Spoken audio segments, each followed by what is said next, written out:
रहमतुल्लाहि व बरकातुहू। الحمد لله نحمده ونستعينه ونستغفره ونعوذ بالله من شرور أنفسنا ومن سيئات أعمالنا من يهده الله فلا مضل له ومن يضلل فلا هادي له وأشهد أن لا إله إلا الله وحده لا شريك له وأشهد أن محمدا عبده ورسوله صلى الله تعالى عليه وعلى آله وصحبه وسلم تسليما كثيرا أما بعد فقد قال الإمام البخاري رحمه الله تعالى باب في الأمل وطوله وقوله تعالى فمن زحزح عن النار وأدخل الجنة فقد فاز وما الحياة الدنيا إلا متاع الغرور بمزحزحه بمباعده وقوله ذرهم يأكلوا ويتمتعوا وقال علي بن أبي طالب رضي الله تعالى عنه ارتحلت الدنيا مدبرة وارتحلت الآخرة مقبلة ولكل واحدة منهم بنون فكونوا من أبناء الآخرة ولا تكونوا من أبناء الدنيا فإن اليوم عمل ولا حساب وغدا حساب ولا عمل। সম্মানিত ভাতৃমণ্ডলী, আল্লাহ রাব্বুল আলামিনের প্রশংসা এবং প্রিয় নবী সাল্লাল্লাহু আলাইহি সাল্লামের উপর সালাত ও সালামের পর আজ সোমবার 25শে শাওয়াল 1447 হিজরি মোতাবেক 13 এপ্রিল 2026 আমাদের ধারাবাহিক আলোচনা সহিহুল বুখারীর হৃদয় স্পর্শী বিষয় পর্ব নম্বর 2। ইমাম বুখারীর এই পর্বে অধ্যায় নম্বর 4 বলছেন বাবুন, এই অধ্যায় হচ্ছে ফিল আমালে ওয়া তুলহি, আশা এবং তা দীর্ঘ হওয়া সম্পর্কে। দীর্ঘ আশা করা, লম্বা আশা আকাঙ্ক্ষা, বা যেটিকে আজকাল উচ্চ আকাঙ্ক্ষা। আশা আকাঙ্ক্ষার শেষ নেই। আগামী প্ল্যান পরিকল্পনা দুনিয়ার, এই করব সেই করব, এই হব সেই হব, এর শেষ নাই একবারে। এটা ভালো মানুষের পরিচয় না। এটা হচ্ছে যারা আব্দুদ দিনার আব্দুদ দিরহাম, পয়সার গোলাম, দুনিয়ার গোলাম, দুনিয়ামুখী, পরকাল থেকে গাফিল উদাসীন, তাদের পরিচয়। তো ইমাম বুখারী রাহিমাহুল্লাহ এটি নিয়ে এসেছেন এর নিন্দা সম্পর্কে জানানোর জন্য, যে শরীয়তে কোরআন এবং হাদিসের আলোকে দীর্ঘ আশা করা এটি হচ্ছে একজন ভালো মানুষের পরিচয় নয়, বরং এটি নিন্দনীয় বিষয়। এটি হচ্ছে নিন্দনীয় বিষয়, নন্দনীয় নয়। আর দুটি আয়াত নিয়ে এসেছেন। বলছেন মহান আল্লাহর বাণীর তাফসীর সম্পর্কে, আসল সফলতা সম্পর্কে এই আয়াত, সূরা আলে ইমরান আয়াত নম্বর 185। কুল্লু নাফসিন যায়িকাতুল মউত, প্রতিটি মানুষকে বা প্রতিটি ব্যক্তিকে মৃত্যুর স্বাদ গ্রহণ করতে হবে, মরণের স্বাদ গ্রহণ করতে হবে, আস্বাদন করতে হবে, মরতে হবে। যতই কিছু হয়ে যান না কেন, যতই কিছু করে ফেলেন না কেন, আর যতই আশা আর পরিকল্পনা থাক না কেন, মরতে হবে। যদি কেউ বেঁচে থাকতেন দুনিয়াতে, তো নবী রসুলগণ বেঁচে থাকতেন, শেষ নবী মুহাম্মদ সাল্লাল্লাহু আলাইহি ওয়াসাল্লাম আমাদের মাঝেই থাকতেন, আমরা পেতাম। মাত্র 63 বছর আয়ু পেয়েছেন রাসূলুল্লাহ সাল্লাল্লাহু আলাইহি ওয়াসাল্লাম। আল্লাহ আমাদের হায়াতে, দিন দুনিয়াতে আল্লাহ সব কিছুতে যেন বরকত দান করেন, এবং আমাদের হায়াতকে আল্লাহ সন্তুষ্টির কাজে, নেকির কাজে সব সময় নিয়োজিত রাখার তৌফিক দান করেন। যা নিয়ামত দিয়েছেন আল্লাহ ভালো কাজে লাগাবার তৌফিক দান করেন। ফামান যুহজিহা আনিন নার কুল্লু নাফসিন যায়িকাতুল মউত, মরতে তো হবে, কিন্তু সফলতা কোথায়? কে সফল হয়ে দুনিয়া থেকে মরলো, আর কেউ ব্যর্থ হয়ে ক্ষতিগ্রস্ত হয়ে মরল। ফামান যুহজিহা আনিন নার ওয়া উদখিলাল জান্নাতা ফাকাদ ফাজ। সুতরাং যাকে জাহান্নাম থেকে দূরে রাখা হইল, আল্লাহ বিচার দিবসে, বিচার ফয়সালার পরে জাহান্নাম থেকে দূরে সরিয়ে দেবেন, জাহান্নামের আগুন তাদের স্পর্শ করবে না। ফাকাদ ফাজ, তারাই হচ্ছে সফল। আসল সফলতা হচ্ছে আপনি জাহান্নাম থেকে বাঁচতে পারলেন কিনা। জাহান্নাম থেকে বাঁচলেই জান্নাত পাবেন। উদখিলাল জান্নাহ, এবং জান্নাতে প্রবেশ করানো হইল। জাহান্নাম থেকে বেঁচে গেলেন কবরের জীবনে, আর বিচার দিবসের পরে যে এটি হচ্ছে আসল সফলতা, আর জান্নাত লাভ করলেন। অমাল হায়াতুদ দুনিয়া, আর দুনিয়ার এই ভোগের সামগ্রী যতই চাকচিক্য, যতই স্বাদের হোক না কেন, স্ত্রী, ছেলে মেয়ে, ধন সম্পদ, গাড়ি বাড়ি, নারী, টাকা পয়সা, রিয়াল ডলার, যতই আপনার স্বাদের হোক না, নেতৃত্ব, ক্ষমতা, পদ, প্রভাব, ক্ষমতা, সব কিছু ইল্লা মাতাউল গরুর, পার্থিব জগৎ, যে কোনো রকমের দুনিয়ার এসব ক্ষণিকের ভোগের সামগ্রী হোক না কেন, এগুলি হচ্ছে প্রতারণার সামগ্রী, ধোঁকা ছাড়া কিছু নেই। এক্ষুনি আছে, একটু পরে আর নেই, দুটো চোখ বন্ধ হয়ে গেলে দুনিয়ার কিছুই নেই, আপনার কিছুই নেই, আপনার সব অন্যের হয়ে গেছে। আপনি আমি বেঁচে থাকতে যা কিছু করে যাবো সেটাই আমার আপনার হবে। যদি কিছু করে যেতে পারেন সেটা আপনার কাজে লাগে, আর যেটা থেকে গেল সেটা পরের হয়ে গেল। আপনার ওয়ারিসিন, উত্তরাধিকারী, তারা যদি সেটা সংরক্ষণ করতে পারে, আর না হলে বেঈমানদের হাতে চলে যাবে, কিন্তু আপনি পাবেন না কিছু। আপনি ওটাই পাবেন মা কদ্দামত, যা কিছু। ওয়াল তানজুর নাফসু মা কদ্দামাত লিগাদ, প্রতিটি মানুষ যেন গভীরভাবে চিন্তা করে যে আগামীকালকের জন্য, মানে মরণের পরের জীবনের জন্য, কবরের জীবনের জন্য, হাসরের মাঠের জন্য, জান্নাত লাভের জন্য, জাহান্নাম থেকে বাঁচার জন্য কি পাঠাইতে পেরেছে, কতটা আপনার আকীদার জোর রয়েছে, দ্বীন ইসলাম সম্পর্কে জ্ঞান এলিম হাসিল করেছেন, হ্যাঁ, কতটা আপনার সালাত নামাজ রয়েছে, কতটা আপনার সিয়াম রোজা রয়েছে, কতটা জাকাত সাদকা দান খেরাত রয়েছে, কতটা হজ উমরা রয়েছে, কতটা নেক আমল রয়েছে, মানুষের কতটা উপকার করতে পেরেছেন, কল্যাণমূলক কাজ করতে পেরেছেন, মা কদ্দামাত লিগাদ, কি পাঠাইতে পেরেছেন আল্লাহর কাছে আমল নামায়। ওমাল হায়াতুদ দুনিয়া ইল্লা মাতাউল গুরুর, এই ছিল সূরা আল ইমরান আয়াত।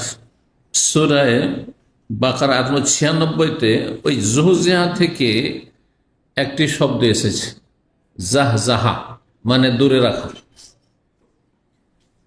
বাআদা, ওমা হুয়া বিমুজাহজিহি মিনাল আযাব, ওমা হুয়া বিমুজাহজিহি মিনাল আযাব।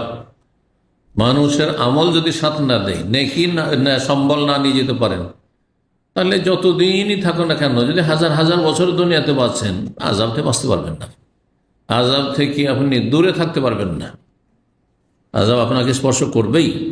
মোজাজেহি মানে মোবায়েদেহি, মানে জুহজিহা মানে বয়েদানিন্নার, বয়েদানিন্নার।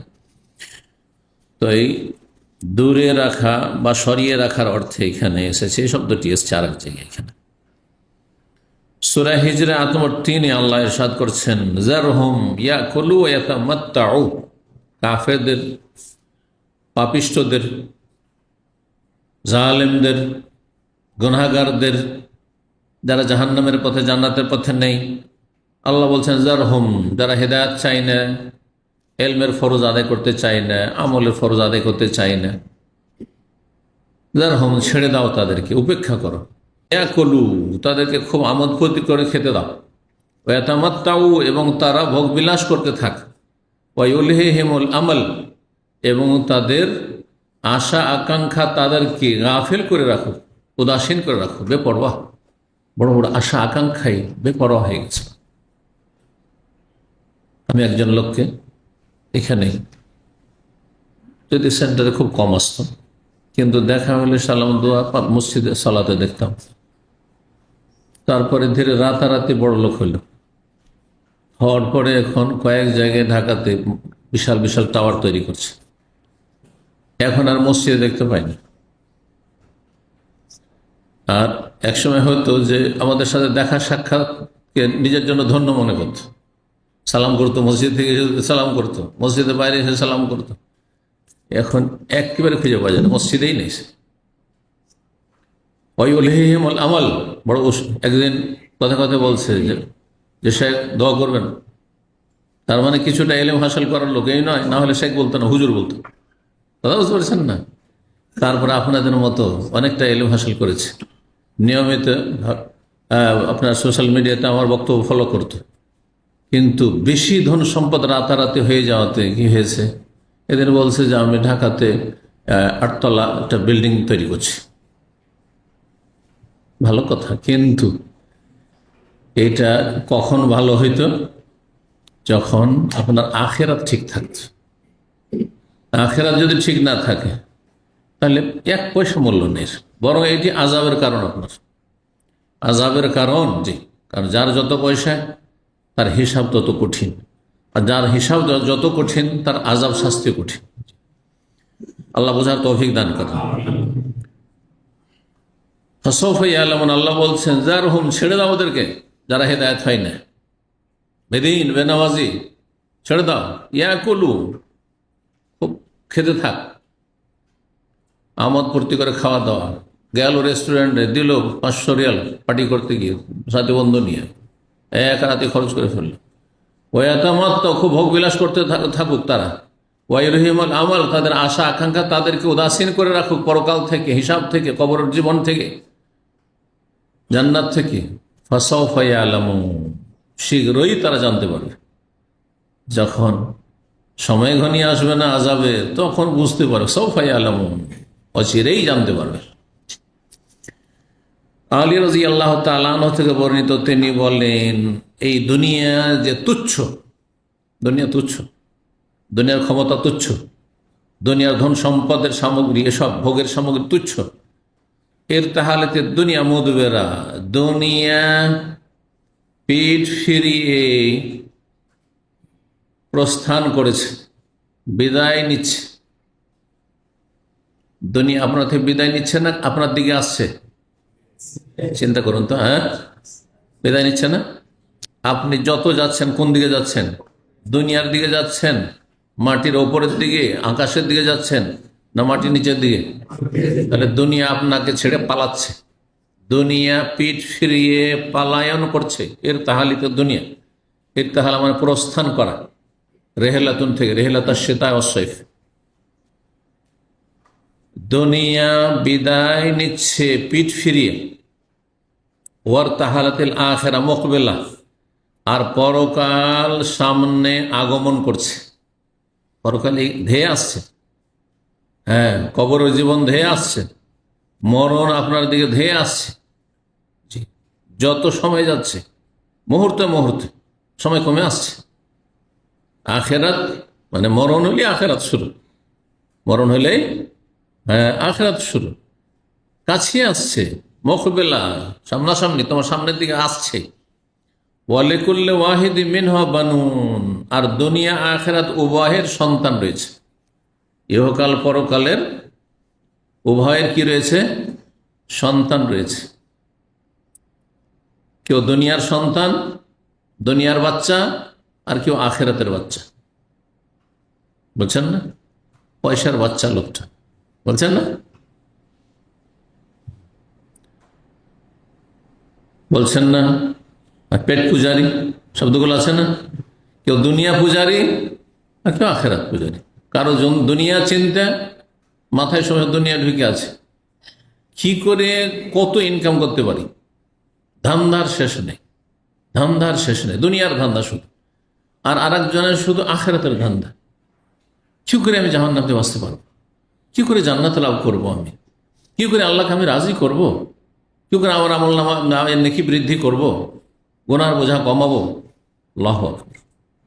ওয়ালিকুল্লি ওয়াহিদিন মিনহুমা বানুন, বানুন ইবনুনের বহু বচন, ইবনুনের দুটো বহু বচন জমা হয়। একটা হচ্ছে আবনা, জামা তাকসির যেটাকে বলা হয়, জামা মুকাসসার।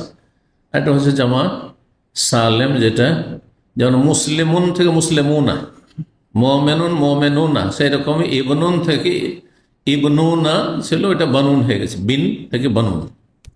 আল মাল ওয়াল বানুনা জিনাতুল হায়াতিদ দুনিয়া কোরআন হয়েছে।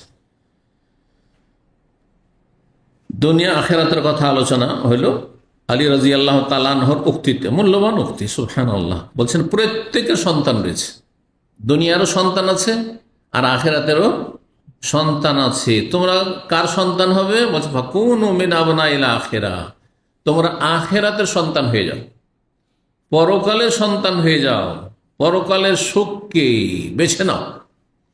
ওয়ালা তাকু মিন আবনাইদ দুনিয়া, দুনিয়ার সন্তান হয়েও না, পয়সার বাচ্চা হয়েও না, ফাইনাল ইয়াউমা আমালুন, কারণ আজকে এই দুনিয়া যতদিন আছো আমলের সুযোগ আছে, খেলা পড়ে মুসলমান হওয়ার সুযোগ আছে, যারা মাজার পূজারি তওবা করে এখন আল্লাহর ইবাদত বন্দেগীর সুযোগ আছে, যারা বেদাত ছেড়ে দিয়ে সুন্নাহ মোতাবেক জীবনযাপনের সুযোগ আছে এখনো, যারা বেনামাজি নামাজি হওয়ার সুযোগ আছে, আধা নামাজি 4 ওয়াক্ত পড়েন, ফজর পড়েন না, এখনো ফজর নিয়মিত মসজিদে আসার সুযোগ আছে, আমলের সুযোগ আছে। যে কোনো ভুল হয়েছে তওবা করার সুযোগ আছে, সংশোধন করার সুযোগ আছে। এখন আলহামদুলিল্লাহ আপনার তাহাজ্জুদ পড়ার সুযোগ আছে, ফরজের পরে সুন্নাত নফল করার সুযোগ আছে। জি, নফল সিয়াম এই শাওয়াল মাসের 6 রোজা রাখার সুযোগ আছে। মারা গেলে হবে কোনো সুযোগ আছে? এন কাতা আনু হামালু, সেই মুসলিমের হাদিস। আমল বন্ধ হয়ে গেল, দুনিয়ার কাজকর্ম যেমন ডিউটি বন্ধ, খাওয়া দাওয়া বন্ধ, হ্যাঁ চলাফেরা বন্ধ, ঠিক তেমনই আখিরাতে আমল বন্ধ।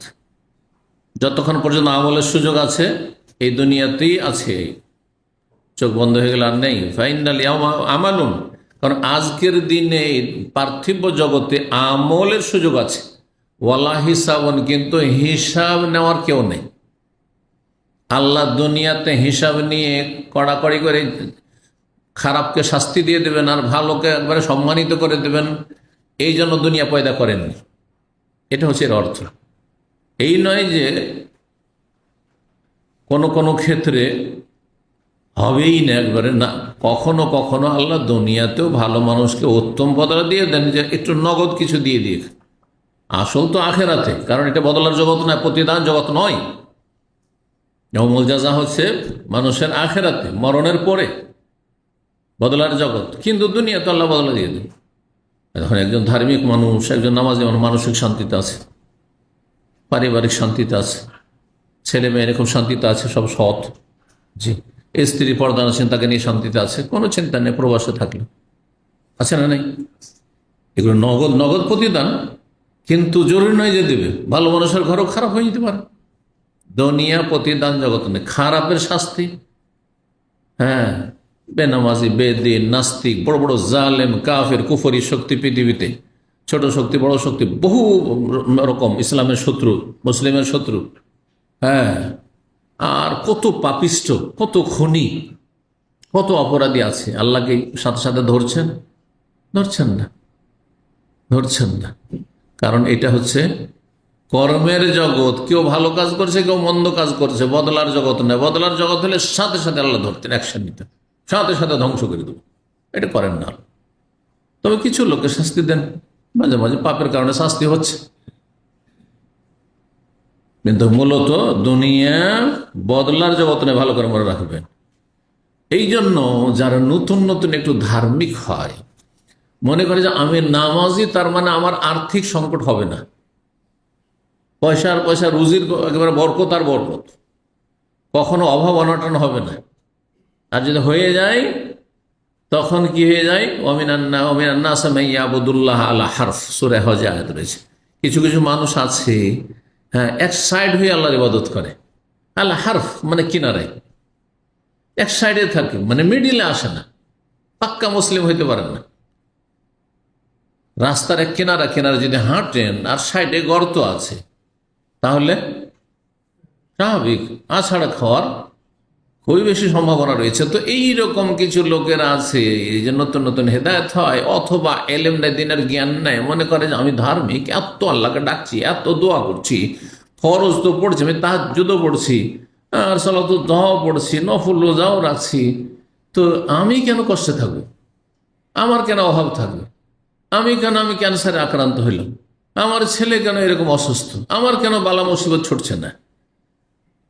ফাইন আসাবাহু খাইরুন ইতমান্না বিহি, যদি ভালো পেয়ে যায়, আল্লাহ খুব সুখে রেখেছে, নামাজ পড়ে ইবাদতবন্দি করে তো খুব সুখে রেখেছে, ইতমান্না বিহি, খুব খুশি। দেখো কত শান্তিতে আছি নামাজ পড়ে, পজিটিভ।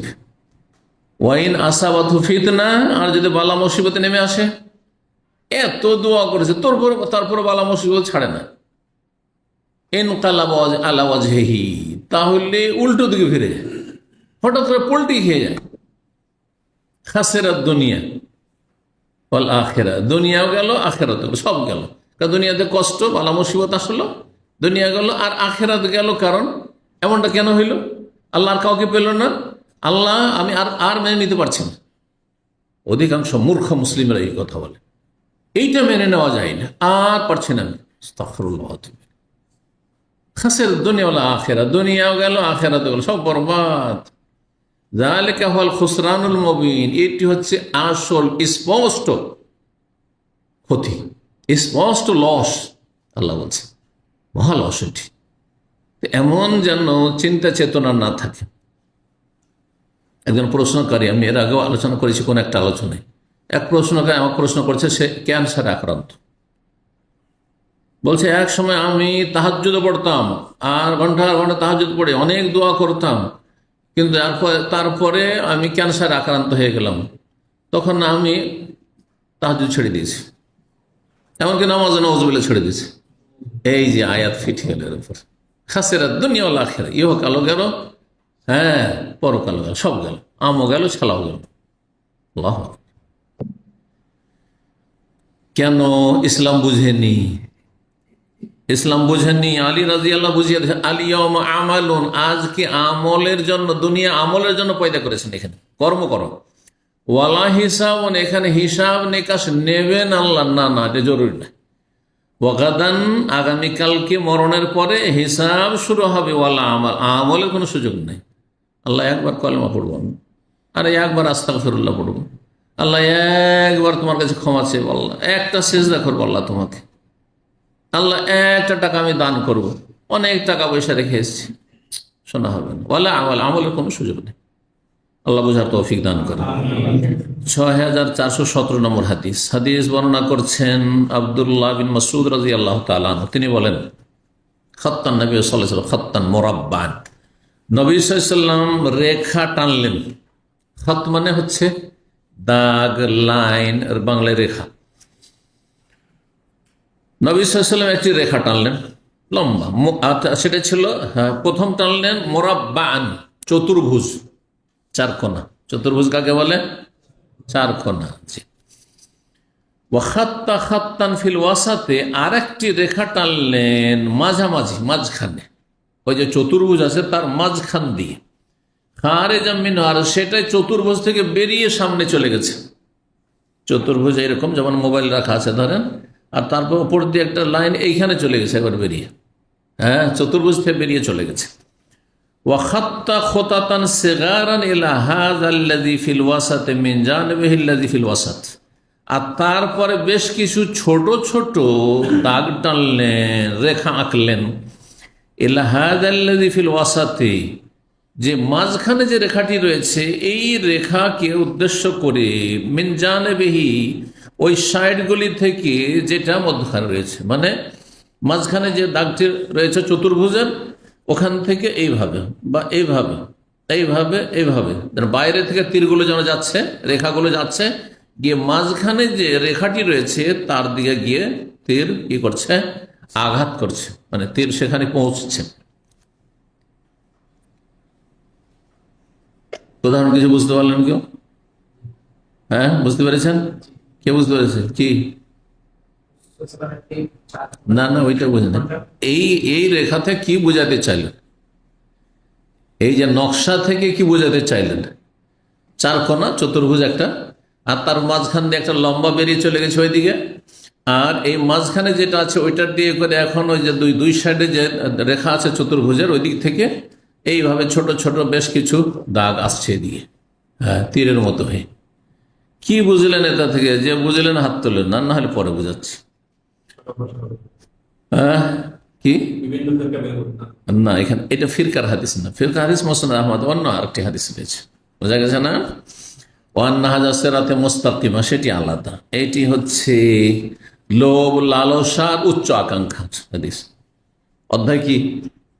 হ্যাঁ দীর্ঘ আশা, আশা এত লম্বা যে আমার বয়স হচ্ছে ধরেন 70, হ্যাঁ, আর আমার আশা হচ্ছে 100 বছর পর্যন্ত, মোটামুটি এতদিনে আমি এই করব। এই যে এতদিন আমি এই করবো, এটা ওই লম্বা দাগ যেটা চতুর্ভুজ থেকে বেরিয়ে চলে গেছে, অথচ আপনার আয়ু হচ্ছে চতুর্ভুজের মাঝখানে। বুঝেছেন এবারে?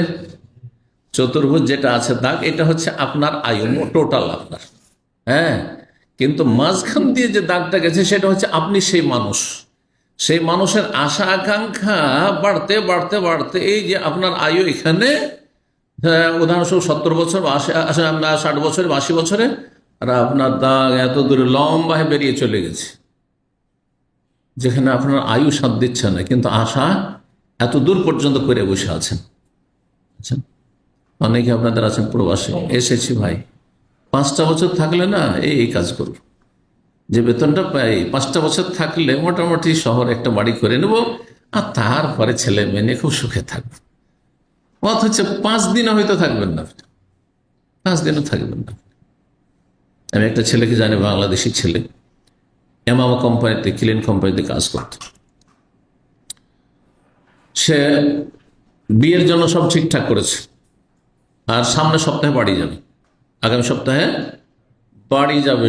সে ছেলেটিকে একটা এমামার, কিন্তু আমি 2000 সাল, কারণ হ্যাঁ 99 প্রথম বছর, 99 সালে তাকে কি করে চিনলাম। অথচ সেখানে তখন 99 সালে তেমন বক্তব্য করতে একটি আমাদের শুধু ওই পোর্টে যেতাম, কিন্তু অন্যদিকে থাকতো আপনার ফয়সালের দিকে তখন আরো ক্যাম্প ছিল। তো ছেলেটা সুবহানাল্লাহ, ভাগ্য আমার 2বার একামা হারিয়ে গেছে, 2বারই পেয়েছি। 2বার একামা হারিয়েছে, আর 2বার একামা হারিয়ে থেকে গেছে এমনটা হয়নি, পেয়েছি। একবার মদিনা ছাত্রকাল একামা হারিয়েছে, তাও আবার হজের সফরে, হজের সফরে জিএমসিতে। তখনকার হজ ছিল কোন একটা গাড়িতে চেপে নাও, 30 টাকাতে পারলে 30 টাকা, না 50 টাকা। তো সম্ভবত তখন মদিনা থেকে মক্কা 40 টাকা ছিল।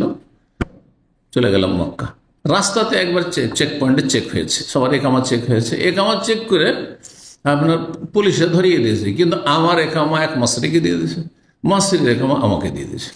মাসরি এত চালাক বান্দা, তার একামা এক্সপায়ার, আমার একামা তো ডেট আছে, ইউনিভার্সিটির একামা, কফিল মদিনা ইউনিভার্সিটি, ওর একামাদের ডেট এক্সপায়ার। যাওয়ার পথে এটা ঘটেছে, হজ করলাম 5-7 দিন, তারপরে ফিরে আসলাম। তার ফিরে আসে ক্লাস তখন শুরু হয়নি মনে হয়, কি হয়েছে হয়ে গেছিল। তারপরে কয়েকদিন পরে হঠাৎ করে একামাটা বের করছি, এটা আমার কি, আমার একামা কোথায়? এই করে হতভম্ব আমি, যে একামা আসলো কোত্থেকে, এই লোকের একামা আমার পকেটে কি করে আসে, আর আমার একামা কোথায় গেল? তখন ব্রেনটা ঘুরতে লাগলো, কিভাবে এটা হলো? আমার একামা হারিয়ে গেলে হারিয়ে যেত, পড়ে গেছে, কিন্তু এই একামা কি করে আসলো? আমি রহস্য উদ্ঘাটনই করতে পারি না। চিন্তা করতে করতে কোথায় এটা হইতে পারে, ওই যে চেকপোস্টে একামা নিয়েছে, ধরিয়ে দিয়েছে। ওর একটু দাঁড়িয়ে ছিল, আমারও ছিল, আমারটা ওকে দিয়ে দিয়েছে, ওর তো কাজ হয়ে গেছে। এখন ও তো তার তদন্ত করে না, কাছাকাছি থাকলে চলে তখনকার যুগ। জি হ্যাঁ, তা আমার একামা নিয়ে কত কি করতে পারে, কতদিন যে থাকবে এখানে অবৈধ, আল্লাহ হেফাজত করুক। তো যাই হোক, এটা হয়েছে। কিন্তু সে হয়তো অসৎ লোক ছিল না, আল্লাহ আলাম, পরের ঘটনা যেটা প্রমাণ করে। তারপরে আমি হজ করে এসে, সে হজ করে এসছে, আসার পর সেও দেখেছে তো এটা একামা তো আমার না, ভেবেছে একামা রেখা করবোটা কি, আর আমার তো একামা কোনো কাজেও আসবে না, মানে ডেটও নেই, একবার এক্সপায়ার। তো কিন্তু উপায় তো নাই, গায়েব তো জানি না কোথায় কি হচ্ছে। মদিনার এক দোকানে গিয়ে দেখিয়েছে কাউকে, তো বলছে এটা তো মদিনা ইউনিভার্সিটির একামা, আর ও দেখেছ। তো তারপরে মদিনা ইউনিভার্সিটির এক ছাত্রকে পেয়েছে। সে ছিল ইন্ডিয়ান ছাত্র সম্ভবত, অথবা বাংলাদেশ ছিল, ঠিক মনে নেই, অনেক আগের কথা তো, 1990, আজকে 2025, কতদিন হইল, 25 বছর আগে। তো তারপরে তো বলেছে যে চেনো ইন্ডিয়ান অথবা বাংলাদেশি? হ্যাঁ চিনি, আমাদের ইউনিভার্সিটিতে আছে, চিনি, মসজিদে দেখা সাক্ষাৎ হয়, যদি আমাদের একই ক্লাসে নয়। পরে আমাকে মসজিদে আসর পড়তে গেছি, আসরের বরকত, আসর পড়তে গেছি, তো একজন এসে বলছে যে আপনার একামা হারিয়েছে? তো যে হ্যাঁ আমার একামা তো হারিয়েছে। কিভাবে হারিয়েছে? তা জানি না, অন্যের একামা আমার পকেট।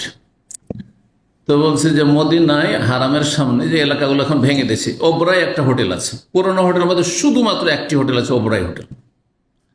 ওই হোটেলের পাশে একটা মার্কেট ছিল, ওখানে দোকানে একজন দেখাচ্ছে আপনার একামা আছে, গিয়ে নিয়ে আসতে পারেন ওখান থেকে। হ্যাঁ, তো গেলাম, দিয়ে একামা আলহামদুলিল্লাহ পেলাম। এটা তো হইল। এখানে এসে 99, আর তারপরে তখনকার যুগে বুথে টেলিফোন ছিল, কার্ড ঢুকিয়ে না হয় পয়সা ঢুকিয়ে, জানেন তো? কে জানেন? প্রথম ছিল পয়সাটা হালালা ঢুকে, আর হালালা ঢুকে কত যে লস যেত। হালালা খাচ্ছে কথা হচ্ছে না, খাচ্ছে কথা হয় না। আল্লাহ মুস্তাআন। আচ্ছা, আর তারপরে ওইদিকে অনেক সময় বাংলাদেশের টেলিফোন সিস্টেম এত খারাপ ছিল যে আপনি লাগিয়েছেন আপনার বাসায়, আর কার বাসায় গিয়ে লেগে বসে আছে। আমার এক চাচা, চাঁপাইনবাবগঞ্জের, খুব কাছের চাচা, আমার আব্বার আপন মামাতো ভাই। আমার আবার ছোটতে তাদের বাড়িতে মামার কাছে, মানে তার আব্বার কাছে রাহিমাহুল্লাহ মানুষ হয়েছে। তো ওই দিক থেকে খুবই চলাফেরা ছিল। তো এখানে আসার পরে যোগাযোগ ছিল, চাচা ইসলামী ব্যাংকে চাকরি করে, ওই চাচা আমার আব্বার মামাতো ভাই। তো ওর বাড়িতে তখন ল্যান্ড টেলিফোন করেছি, দিয়ে আরেকজনের বাড়িতে লাগে, এখান থেকে টেলিফোন করেছি। তো জিজ্ঞাসা করছি নাম ধরে ওই চাচার, ওই মহিলা উঠে বলছেন না না না, ভুল নাম্বার, রং নাম্বার। বুঝতে পেরেছেন? এই ছিল অবস্থা। দেখো, ওই টেলিফোন করতে গিয়ে মানি ব্যাগে রেখেছি, ওই কামাও মানি ব্যাগে রেখেছি, আর তারপরে তখন কার্ডটা বের করে ঢুকিয়ে টেলিফোন করেছি, আর তারপরে নিজের টেনশনে টান দিয়ে চলে এসেছি। ও মানিবাগও থেকে গেছে, ও একামাও থেকে গেছে। এই জামা মসজিদের পাশে একটা মসজিদে ঈশা, আগে জানাজা হয়তো ওখানে, ওই রোডে কিং খালেদ রোড যে মসজিদটা রয়েছে, এখন নাম বদলে গেছে, আগের নাম ছিল মসজিদে ঈশা। ওই মসজিদে একজন আপনার কি বলে সাপাহার এলাকা, নগাঁয় সাপাহার, এই নগাঁয়ের একটা ছেলে মসজিদের খাদেম ছিল। তাকে ওই ছেলেটা যে ক্লিন করতে এসছে, আসার পরে এমামা খান থেকে ক্লিন করতে এসে একামা পেয়েছে। একামা পাওয়ার পরে দেখেছে যে একামা কার, বলছে হ্যাঁ হ্যাঁ আমি জানি, একজন ইসলামিক সেন্টার নতুন এসেছে, আর ওনার একামা এটা। তখন এই খোঁজটা রেখেছে যে আমি এমামাতে থাকি। কোন জায়গায়? ওই এমামা, ফয়সালি এমামা। তখনকার যে গেলাম, ট্যাক্সি নেই, কিছু নেই, গাড়ি নেই, কিচ্ছু নেই, ট্যাক্সি করে মজুরি করে গেলাম, আর তারপরে খাতির টাতির করলো, আর তারপরে একামাটা ফিরিয়ে দিল। তাকে 50 টাকা সম্ভবত তখন ধারাচ্ছিলাম, নিল না, মোটে নিল না, আল্লাহ রহম করে। বললো যে দোয়া করবেন, আগামী সপ্তাহে বাড়ি যাচ্ছি, বিয়ে করবো, সব ঠিকঠাক হয়েছে। আল্লাহ আকবার। আপনাদের নাসিহার জন্য বলছে, দুনিয়া কত তুচ্ছ আর কত সীমিত। তারপরের সপ্তাহে বাড়ি যাওয়ার আগে সব ঠিকঠাক, টিকিট রেডি হয়ে আছে, আর একটা অ্যাক্সিডেন্ট করে মারা গেছে। সাইকেলে চলছিল, অ্যাক্সিডেন্ট করে মারা গেছে, এইখানে মারা গেছে। আল্লাহ। সুতরাং আখেরাতের চিন্তা করুন। জি, লোভ লালসা কম করুন। হাদিসে ফিরে আসি, সময় একটু নষ্ট করলাম, কিন্তু এতে অনেক উপদেশ রয়েছে। আমি মনে করি যে আল্লাহকে ডাকলে আল্লাহ অসহায় ছেড়ে দেন না। 2 বার একামা হারাতে কত যে জিকির আজকার করেছি, তওবা ইস্তেগফার জিকির আজকার করেছি, আলহামদুলিল্লাহ, আল্লাহ শুনেছেন, আলহামদুলিল্লাহ। তা মাঝে মাঝে বালা মুসিবত আসলে যখন জিকির আজকার বেড়ে যায়, তখন মনে করি যে এটাতে আমার কি আছে, কল্যাণ আছে, এতে আমার অনেক ভালোই হয়েছে। তো ছোট ছোট সেই রেখাগুলি মাঝখানের দিকে, মাঝখানে যে লাইন আছে সেদিকে আসছে ওখান থেকে। তারপর নবী সাল্লাল্লাহু আলাইহি সাল্লাম বুঝালেন এই নকশাটি কি, বললেন হাজাল ইনসান, এটা হচ্ছে মানুষ। ওই যে চতুর্ভুজ, এটা হচ্ছে কি মানুষ। ওয়াহাজা আজালুহু, আর এটি এই হচ্ছে তার মরণ। মহিতুন বেহি, তাকে ঘিরে আছে। মাঝখানে যে রেখা আছে সেটা হচ্ছে মানুষ, বুঝছেন না? মাঝখানে যতটা রেখা আছে সেটা হচ্ছে মানুষ, আর চারিদিক থেকে কিসে ঘিরে আছে? হ্যাঁ, তার সময়সীমা, কতদিন থাকবে দুনিয়াতে, ঘিরে আছে। আর তাতে কি হবে না হবে, বালা মুসিবত, সুখ দুঃখ, উত্থান পতন, হ্যাঁ, সব ঘেরা আছে, আপনাকে ঘিরে আছে, ওটা থেকে আপনি রেহাই পাবেন না। আওকাদ আহাতাবে, তাকে ঘিরে আছে। মহিতুম বেহি বলেছেন আওকাদ আহাতাবে, ওয়াহাযাল্লাযী হুয়া খারিজুন আমালুহু, আর তারপরে ওই যে চতুর্ভুজ থেকে বেরিয়ে লম্বা হয়ে চলে গেছে, হ্যাঁ, চতুর্ভুজের বাইরে চলে গেছে যেটা, মানুষটা তো এখান পর্যন্ত, কারণ ওর তো এখানে সময়সীমা শেষ, বর্ডার, হ্যাঁ, এখানে তার মৃত্যু। কিন্তু বেরিয়ে যেটা চলে গেছে, এটা হচ্ছে কি আমালুহু। আমাল মানে হচ্ছে আলিফ দিয়ে, আলি হামজা দিয়ে, এটা আইন দিয়ে না। আমাল মানে আমল, কর্ম, আইন দিয়ে। আর আলিফ দিয়ে হামজা দিয়ে যদি আমাল বলেন, তার মানে হচ্ছে আশা আকাঙ্ক্ষা, আশা আকাঙ্ক্ষা, এ হচ্ছে তার আকাঙ্ক্ষা, তার মানে মরণ চাইতে অনেক বেশি আকাঙ্ক্ষা। আমাদের কি আকাঙ্ক্ষা নেই? চিন্তা করুন তো দেখি। কিন্তু আকাঙ্ক্ষা আশা সবার আছে, কিন্তু সীমিত রাখবেন, সীমিত পরিসর রাখবেন, অনেক বেশি না। এই জন্য উচ্চ আকাঙ্ক্ষা যেন না থাকে, আল্লাহর কাছে নেক আশা রাখবেন। আশা শুধু দুনিয়ার আশা, এই করব সেই করব, এই হব সেই হব, না না না। আমি আখিরাতের জন্য কিছু করব, আমার জান্নাতে যাওয়ার জন্য কিছু করব, এটা যেন সবসময় চিন্তা থাকে, আর সেটা যেন প্রাধান্য পায়। ওয়াহাজহিল খোতাতুসেগারা, ছোট ছোট যে রেখাগুলি মাঝখানের দিকে, মাঝখানে যে রেখা আছে ওই দিকে তীরের মতো যেন আসছে ওইদিকে, এগুলো কি বলছে? আল আরাজ, এগুলো হচ্ছে বিপদ আপদ। ওই যে মানুষটি হচ্ছে মাঝখানের রেখাটা, মানুষের দিকে বিপদ আপদগুলো কি আসছে যেন, হ্যাঁ, তীর মারছে।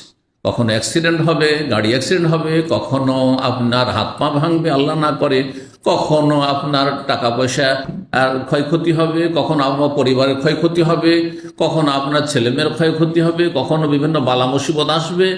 আর এই করতে করতে এই যে আঘাতগুলি হচ্ছে দুই দিক থেকে, কিন্তু বেঁচে যাচ্ছে না। বাঁচতে বাঁচতে বাঁচতে যখন এখানে বর্ডার চলে এসেছে চতুর্ভুজের, তার মানে তখন মরণ চলে এসছে, মরণ চলে এসছে। আর আশা আকাঙ্ক্ষার লাইনটা মরণের পরে ওইদিকে লম্বা হয়ে বেরিয়ে আছে। মরে যাবেন আপনি হয়তো 2026 সালে, আর আশা আকাঙ্ক্ষা আপনার প্ল্যান পরিকল্পনা তৈরি করা 2030 সাল পর্যন্ত।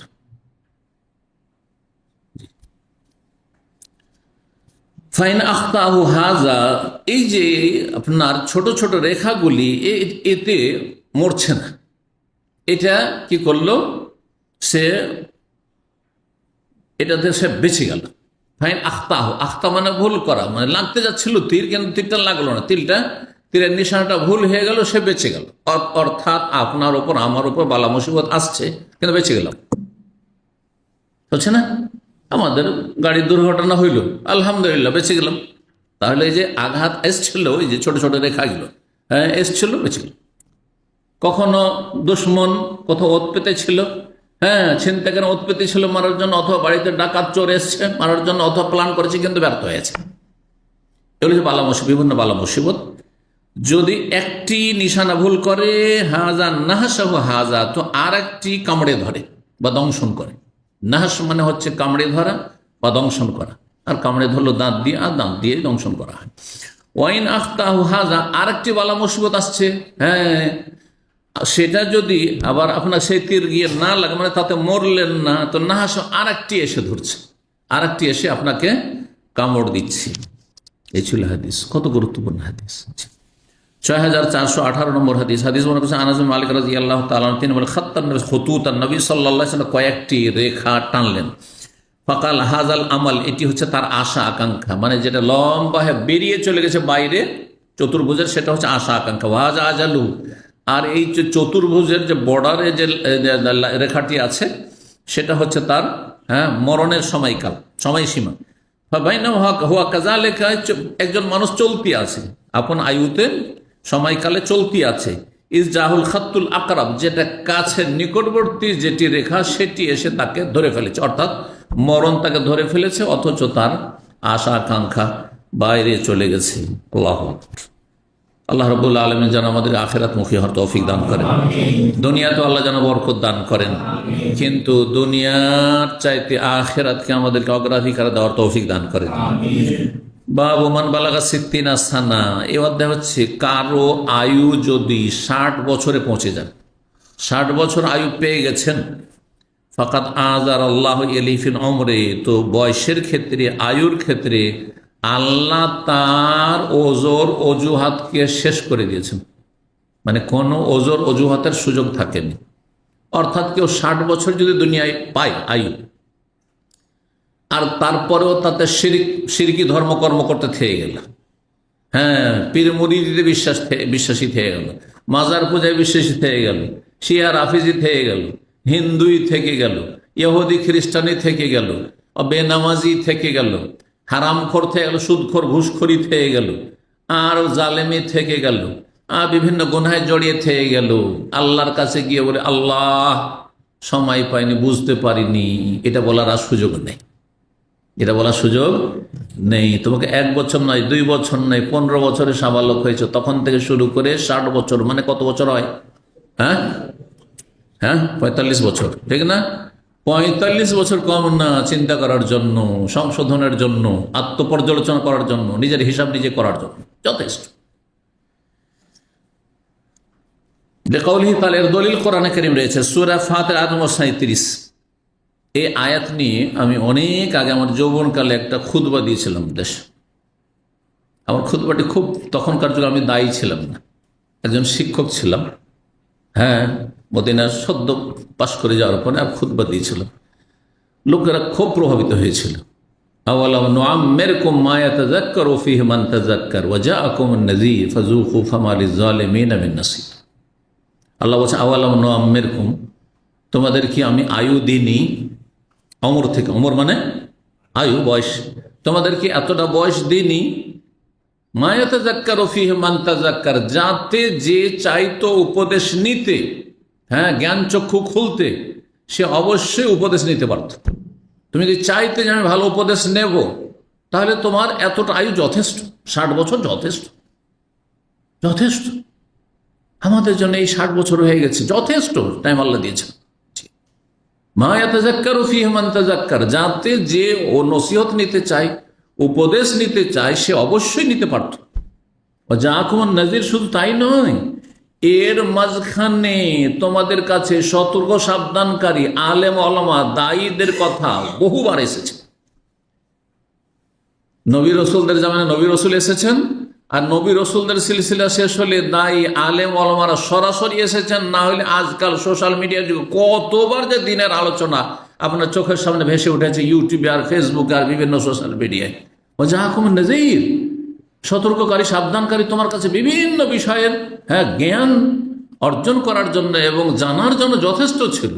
এই কথা বলার সুযোগ নেই আল্লাহ জানতাম না যে সুদ এত বড় মহাপাপ, আল্লাহ শিরক এত বড় মহাপাপ, বেদাত করলে জাহান্নামে যেতে নবীর সুপারিশ পাওয়া যাবে না, জানতাম না, বলার সুযোগ নেই।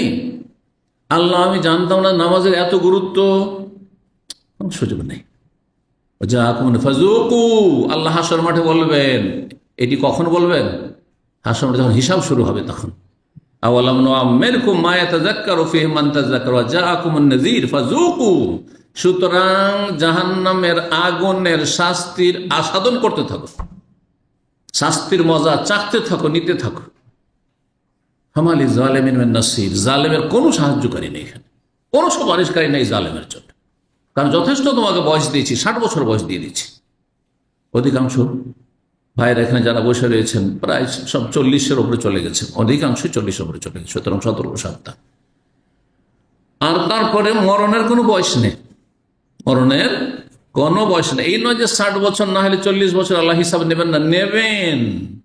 কিন্তু ধরেন একটা ছেলে 20-22 বছরে, 15 বছর, 18 বছরে মারা গেছে, সে আল্লাহর সামনে অজুহাত পেশ করলে তাও একটা অজুহাত, একটা সুযোগ আছে যে আল্লাহ আমি তো বেশি দিন সময় পাইনি, আমি জানার সুযোগই পাইনি, আল্লাহ আমি আসলে সংশোধনের সুযোগই পাইনি আল্লাহ।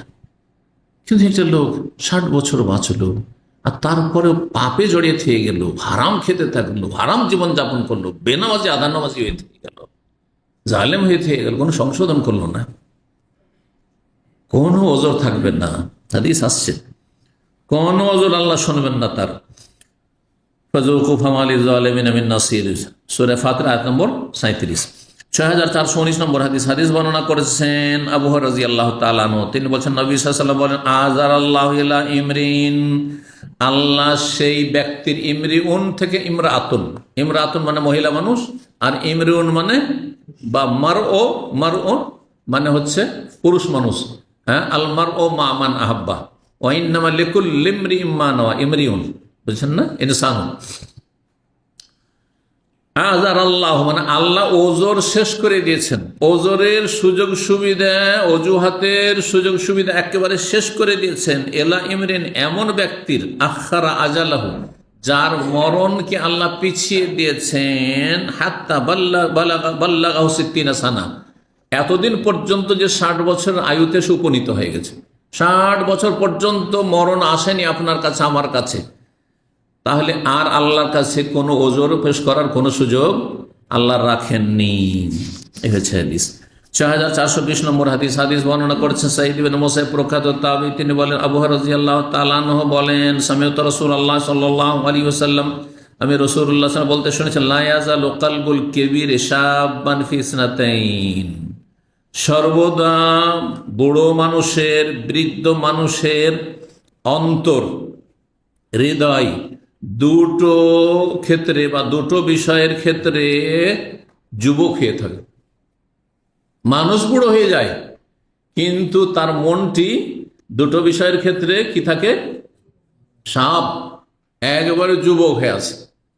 মানে একটা 15 বছর 18 বছরের ছেলের যেমন মন মানসিকতা, হ্যাঁ, একজন বুড়ো 70-80 বছর হইলে ওই রকমই থাকে অধিকাংশ মানুষের, সামান্য কিছু বাদ দিয়ে। বরং যত বয়স বাড়ছে তত আরো দুনিয়ার লোভ লালসা বেড়ে যাচ্ছে। আমাদের দেশে যত জমি জায়গা, টাকা পয়সার বেইমানি আর সুদ খাওয়া বয়স্ক লোকের বেশি করে, বয়স্ক লোকের বেশি করে। বুঝতে পারছেন না? দেখবেন আপনার চাইতে আপনার বাপ দাদা বেশি হবে যদি বেঁচে থাকে। তো পরীক্ষিত এটা, পয়সার লোভে। এই জন্য অনেকে প্রবাসে থাকেন আর জাকাত সাদকা বিতরণ করার জন্য বাপকে দেন। বাপ এত লোভীর লোভী যে আপনি আল্লাহর ভয়ে জাকাত বের করছেন, ওখান থেকে 9-6 করে খেয়ে ফেলছেন। সাবধান, এই জাকাত আদায় হবে না। এইরকম ব্যক্তি, যেই ব্যক্তি বিশ্বস্ত নয়, শুধু আপনার আত্মীয়তার খাতিরে আমার বাপকে টাকাটা দিয়ে বিতরণ করতে, আমার মাকে দিয়ে টাকা বিতরণ করতে, আর ও তো পয়সা কামড়ি, হ্যাঁ, পয়সার কামড়ে ধরে আছে, সুতরাং সেখানেও 9-6 করবে। সতর্ক, সাবধান। পর একজন হোক কিন্তু আল্লাহ ভীরু, মুত্তাকি পরহেজগার, তাকে পরীক্ষা করেছেন আপনি, হ্যাঁ, তার কাছে দিনের জ্ঞান আছে, আখিরাত সম্পর্কে তার চিন্তা আছে এবং তার প্রমাণ আপনার কাছে আছে, ওই রকম লোককে দিয়ে বিতরণ করেন আপনি। দুটো বিষয়ের ক্ষেত্রে বৃদ্ধ ব্যক্তিরও কলব, হৃদয় কি থাকে? সাব, জোয়ান হয়ে থাকে, যুবক হয়ে থাকে। কিসে? ফি হুব্বিদ দুনিয়া, দুনিয়ার মোহে, দুনিয়ার মোহে মরতে চায় না। 70-80 বছর বয়স হয়ে গেছে তো মরো যখন অবস্থা, মৃত্যু দ্বার প্রান্তে পৌঁছেছে, হাও মাও করে কান্না করছে। কিন্তু অবাক লাগে, হাও মাও করে কান্নার কি আছে? মরতে চান না আপনি?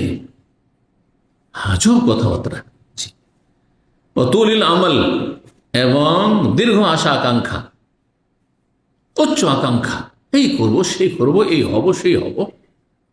না, দুনিয়ার ক্ষেত্রে এমন যেন না, দুনিয়ার লোভ লালসা না বেড়ে যায়, আর উচ্চ আকাঙ্ক্ষা যেন না থাকে। আকাঙ্ক্ষাকে সীমিত করুন, কারণ আপনার হাতে, নিজের হাতে আয়ুর এক মুহূর্ত নেই।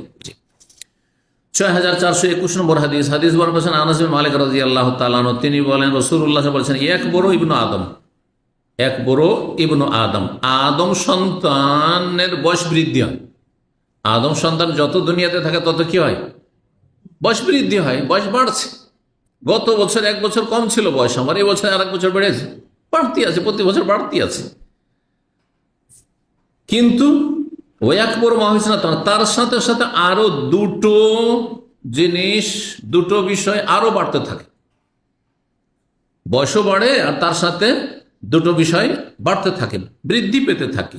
একটা হব্বুল মাল, পয়সার আসক্তি, মোহ, অতুলুল অমর, এবং আয়ু দীর্ঘায়িত হওয়া, আরো যেন বাঁচে, আরো যেন বাঁচে, না মরি যেন, হাহাকার অবস্থা। যদি ওই রকম সিরিয়াস অসুস্থ হয়ে যায়, হাহাকার অবস্থা, মরতে চাই না মনে হয়েছে। আল্লাহু আকবার। 6 নম্বর অধ্যায় হচ্ছে বাবুল আমল আল্লাযী ইউবতাগা বিহি ওয়াজহুল্লাহ। এই অধ্যায় হচ্ছে এমন আমল সম্পর্কে যেসব আমল দ্বারা আল্লাহর সন্তুষ্টি কামনা করা যেতে পারে, নেক আমল। 6422 নম্বর হাদিস। হাদিস বর্ণনা করেছে মাহমুদ ইবনে রাবি। নবী সাল্লাল্লাহু আলাইহি ওয়াসাল্লাম ইন্তেকালের সময় একেবারে নাবালক ছেলে ছিল, মাহমুদ ইবনে রাবি। জামা মাহমুদ যেহেতু একবার নাবালক, অল্প বয়সী ছেলে ছিল, 4-5 বছর বয়স মোটামুটি। নবী সাল্লাল্লাহু ইন্তেকালের সময় শেষ জামানায় 4-5 বছর মাত্র বয়স, তার মানে ছোট সাহাবী। কিন্তু তার স্মৃতিতে কিছু কথা ভাসছে নবী সাল্লাল্লাহু আলাইহি ওয়াসাল্লামের। ছোট ছেলেদের অনেক কথা মনে থাকে, ভুলে না। কিন্তু আন্নাহু আকালা রাসূলুল্লাহ সাল্লাল্লাহু আলাইহি ওয়াসাল্লাম, বলছেন যে রাসূলুল্লাহ সাল্লাল্লাহু আলাইহি ওয়াসাল্লামের কথা তার স্মরণে আছে, মনে আছে। ওয়াকাল, কিভাবে মনে আছে?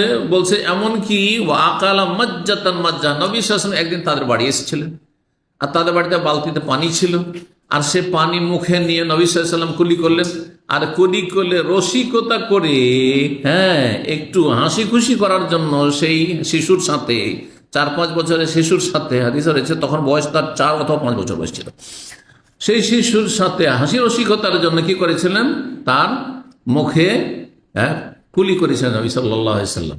পানি যে মুখে ছিল সেটা নিক্ষেপ করেছিলেন। ও আকাল মজ্জাতান, মজ্জাত মানে কুলি করা পানি, মজ্জা মানে কুলি করা পানি, ভিতরে পানি, এই পানি তিনি নিক্ষেপ করেছিলেন মিনদালউইন, একটি বালতি থেকে মুখে নিয়ে, কানাত ফি দারিন, তাদের বাড়িতে সে বালতিটি ছিল। এই কথাটি মনে আছে যে আমাদের বাড়ি একদিন এসছে নবী সাল্লাল্লাহু আলাইহি ওয়াসাল্লাম, 5 বছর 4 বছরের ছেলে, এই কথা মনে রেখেছে, আর পরে যখন বড় হওয়ার পরে হাদিস বর্ণনা করেছে তখন এই কথা বর্ণনা করছে, যাতে করে তিনি কোনো হাদিস বর্ণনা করলে এই কথা না বলে কেউ, এই তুই যে হাদিস বয়ান করছিস, তো তোর বয়স কত ছিল নবী সাল্লাল্লাহু আলাইহি ইন্তেকালের সময়? আমার বয়স ছিল 5 বছর। 5 বছরের ছেলে ছিলি, কি মনে রেখেছিস তুই হাদিস বয়ান করছিস? বলছে দেখো এটা কথা মনে আছে। তো যখন একটা কুলি করেছেন আমার মুখে বা আমার চেহারায় নবী সাল্লাল্লাহু আলাইহি ওয়াসাল্লাম, সেটা আমার স্মৃতিশক্তিতে আছে, স্মৃতিতে আছে, তো আমি একটা হাদিসও শুনেছি, একটা কথা শুনেছি, সেটা বর্ণনা করছি, বুঝতে পারছেন? বা এর দ্বারা আরেকটি বিষয় প্রমাণিত হয় যে তিনি সাহাবী। 2-4 বছরের পার্থক্যে অনেক সময় দ্বিমত হয়ে যেতে পারে, কেউ বলছেন না ও সাহাবী না, হতে পারে না সাহাবী, এটা প্রমাণিত হইল। 6423 নম্বর হাদিস, ওই আগের সনদে বর্ণনা করছেন, তিনি বলছেন, এই মাহমুদ ইবনে রাবি বলছেন, আমি ইতবান বিন মালিক আনসারী থেকে শুনেছি, যিনি বানু সালেম গোত্রের একজন ব্যক্তি।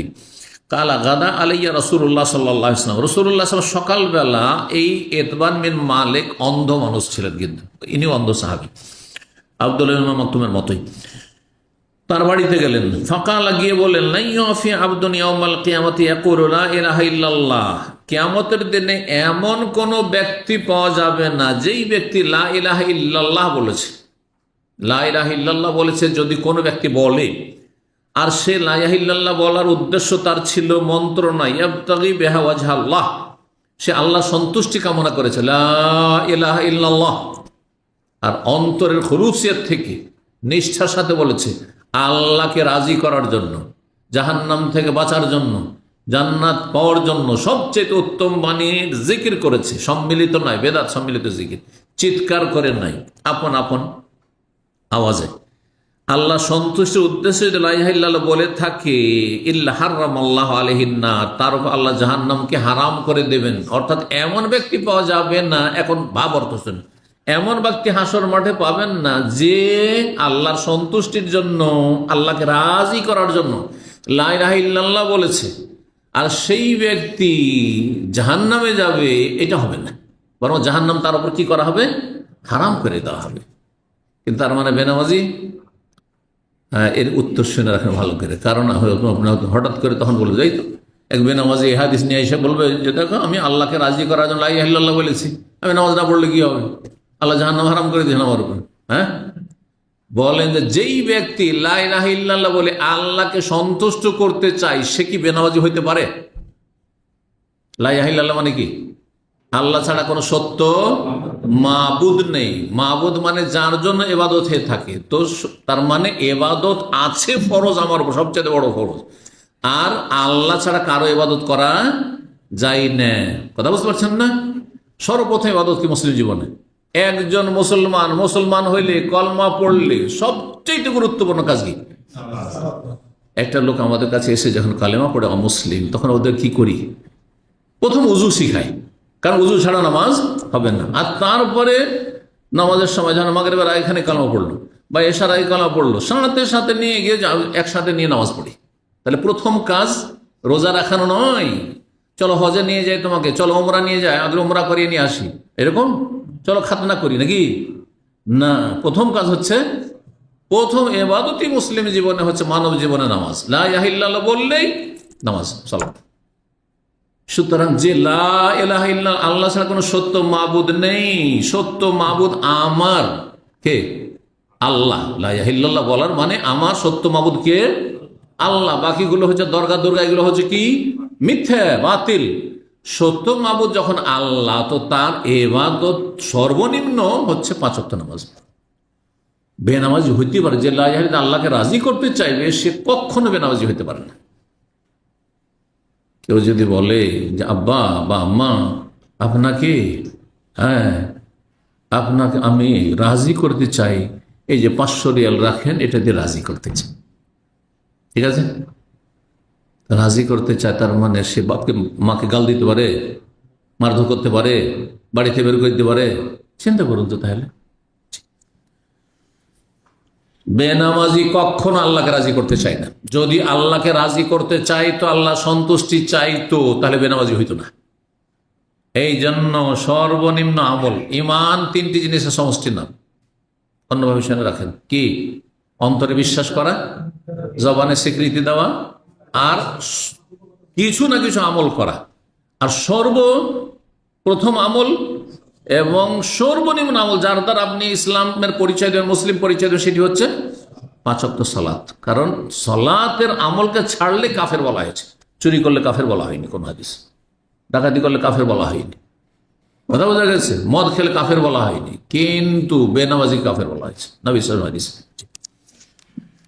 6424 নম্বর হাদিস। হাদিস বর্ণনা করছেন আবু হুরায়রা রাদিয়াল্লাহু তাআলা আনহু, তিনি রাসূলুল্লাহ সাল্লাল্লাহু আলাইহি ওয়াসাল্লাম বলেছেন, ইয়াকুলুল্লাহু তাআলা, মহান আল্লাহ বলেন। হাদিস হচ্ছে আল্লাহর বাণী, মানে হাদিসে কুদসি এর নাম। মহান আল্লাহ বলেন, মালে আব্দিল মুমিন ইনদি জাযাউন, আমার মুমিন বান্দার কোনো প্রতিদান এই ভিন্ন নেই, এইটি হচ্ছে তার প্রতিদান। সেই বান্দার যদি কি করি আমি, এদা কাবাজতু সাফিয়াহু মিন আহলিদ দুনিয়া, দুনিয়া থেকে তার প্রিয়জনকে যদি আমি তুলে নিই, কাবাজ একবাজ মানে উঠিয়ে নেওয়া, তুলে নেওয়া। তার প্রিয়জনকে মানে তার সন্তান সন্তান, একটা ছেলে একটা মেয়েকে, কাউকে যদি আমি তুলে নিই দুনিয়া থেকে, তার কাছ থেকে বাপ থেকে গেল, মা থেকে গেল, তার ছেলেকে আল্লাহ নিয়ে নিলেন, তার মেয়েকে আল্লাহ নিয়ে নিলেন, এটা যদি আমি করি, এইরকম বালা মুসিবত আসে, এটা সবচেয়ে কষ্টের।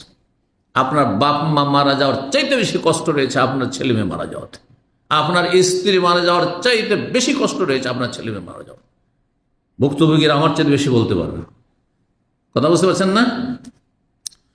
তো যদি তার প্রিয়জনকে দুনিয়া থেকে আমি উঠিনি, তুলে নি, সুম্মা হাতাসাবাহু, আর তাতে সে হাই হুতাশ করলো না, সে কি করলো? নেকির আশা রাখলো আল্লাহর কাছে।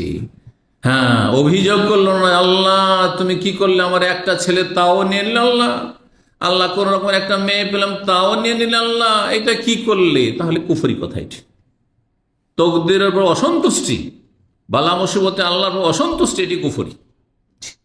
আল্লাহর জিনিস আল্লাহ নিয়েছে, আপনার নিয়েছে, আল্লাহ তো নাও দিতে পারতেন, দিয়ে আল্লাহ পরীক্ষা করেছেন, দিয়েছেন, আবার নিয়ে নিয়েছেন আল্লাহর জিনিস। হ্যাঁ, যদি আপনি এত অসন্তুষ্ট হন, তো ঠিক আপনার চরিত্র হচ্ছে কিরকম? যেমন আমি 10,000 রিয়াল কোনো ভাইকে ধার দিলাম, আর তারপরে বলছি এটা আমার টাকা, এটা আমার টাকা। ভাই আমি যে ধার দিলাম আপনাকে, বলছে না আপনি দিয়ে দিয়েছেন, শেষ, কিসের আপনার? ঠিক না? মানে আল্লাহ আমাকে ছেলে মেয়ে দিয়েছেন, ওইটা আল্লাহর।